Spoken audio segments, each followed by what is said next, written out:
Assalamualaikum warahmatullahi wabarakatuh. Kembali lagi dengan channel Agus Mulyono. Kali ini kita akan melanjutkan belajar statistiknya. Kita akan mengulangi lagi tentang skala pengukuran data. Ketika kita melakukan penelitian, maka kita akan pasti akan mendapatkan sebuah data. Nah, data ini penting untuk kita ketahui apakah dia berskala nominal, ordinal, interval, rasio. Jadi ada 4 skala data, ada 1 nominal, ordinal, interval, rasio. Nah, ini penting dipahami karena ini nanti akan menyangkut pilihan statistik yang tepat. Ketika kita tidak memahami ini, maka memilih alat statistiknya menjadi keliru nantinya.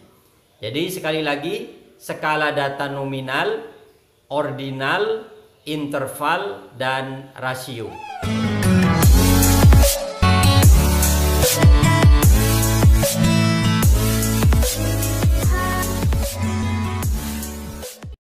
Yang pertama, data nominal. Nah, apa data nominal? Data nominal adalah data hasil pengukuran yang paling sederhana. Jadi data nominal hanya sebagai label saja, hanya sebagai pembeda saja. Contoh, jenis kelamin, 1 laki-laki, 2 perempuan. Oke, 1 laki-laki, 2 perempuan. Nah, jadi jenis kelamin ini termasuk data nominal. Contoh yang kedua, jenis pekerjaan. 1 PNS, 2 petani, 3 pedagang, 4 nelayan. Nah, 1, 2, 3, 4 ini hanya sebagai penanda, hanya untuk membedakan, bukan merupakan tingkatan. Jadi contohnya kalau data nominal itu jenis kelamin, jenis pekerjaan. Berikutnya data ordinal. Nah, data ordinal ini selain membedakan sudah merupakan urutan. Contoh tingkat pendidikan.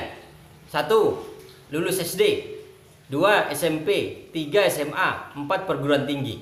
Nah, 1, 2, 3, 4 ini sudah merupakan urutan, merupakan tingkatan yang tidak bisa dibolak-balik. Setelah SD pasti SMP, SMA, perguruan tinggi.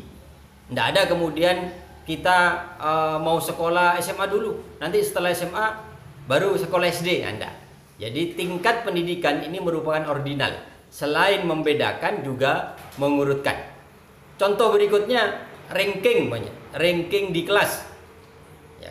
Umpama si A ranking 1, si B ranking 2, si C ranking 3. Nah, kita bisa mengurutkan ranking 1 dengan ranking 3 lebih baik mana?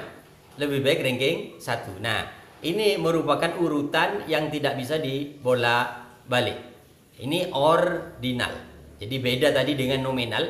Jadi saya ulangi lagi, kalau nominal hanya membedakan, sifatnya hanya membedakan. Jenis kelamin 1 laki-laki, 2 perempuan. Dibalik semuanya 1 perempuan, 2 laki-laki, tidak masalah.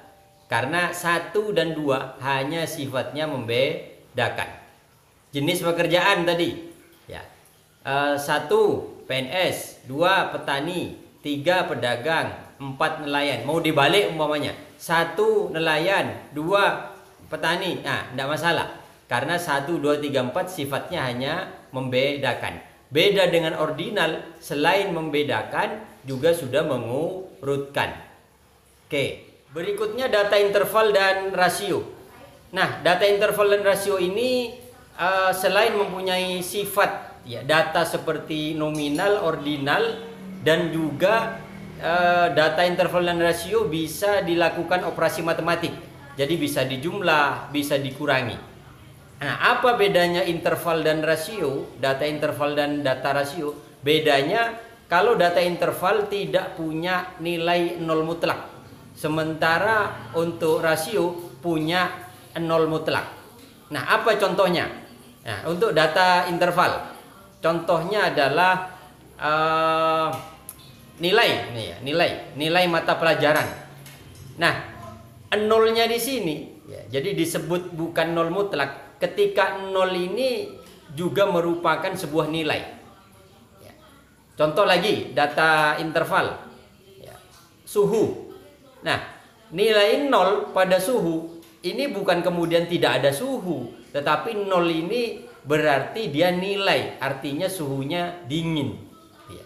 Jadi ketika nolnya itu masih merupakan sebuah nilai ya, bukan tidak ada maksudnya, maka itu disebut bukan nilai nol mutlak.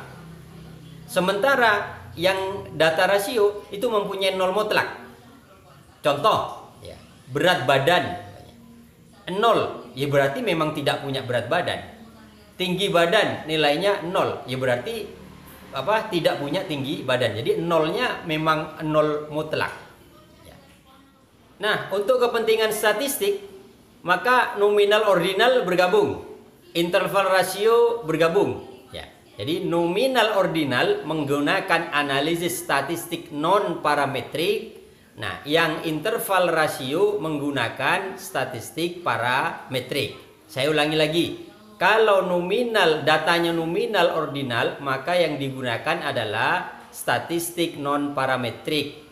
Kalau yang interval dan rasio menggunakan statistik parametrik. Oke, simak terus videonya untuk melihat tutorial cara penerapannya. Terima kasih. Wassalamualaikum warahmatullahi wabarakatuh.